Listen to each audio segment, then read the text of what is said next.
All right, well, President Trump is planning to nominate former campaign advisor Stephen Moore to serve on the Federal Reserve's Board of Governors. We've also seen Herman Cain's name floated as well. Yes. What are your thoughts on that move? Yeah, well, so for a technicality, it seems like Trump had the conversation with Stephen Moore. Again, this is an individual who was a main economic advisor during his campaign for president in 2016.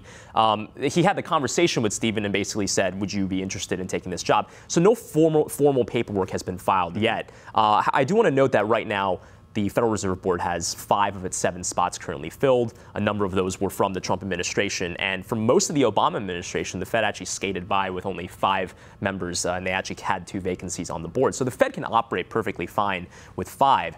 I think that with Stephen Moore coming in, it's really interesting because on one hand, the Senate needs to approve it. And obviously, we've seen the difficulty that it takes to get a nominee through the Senate. And whether or not McConnell is willing to take this up, I think, is a question. So even if Trump formally nominates this individual, I don't know if it will go through the whole process. And the second point is that if Trump really wanted to basically jam this nomination through, it shows that he really is quite upset with the Fed. Because this is an individual who wrote a Wall Street Journal op-ed last week saying the economy would be doing so much better if it weren't for the Fed. And what does that sound like? It sounds literally like the Trump interview from this morning. So this is someone who is very closely aligned with the president. And I think it'll be interesting to see how aggressively the White House wants to push this through. But they really don't need to. The Fed's fine as is. Because there's one thing to be said about the president shouting that from outside these meetings, but it's another thing entirely when you get someone inside. Exactly. And then applying pressure that way. Right. Well, I mean, Trump did have dinner with Powell, so I mean, maybe he's, Could be in his head. Right.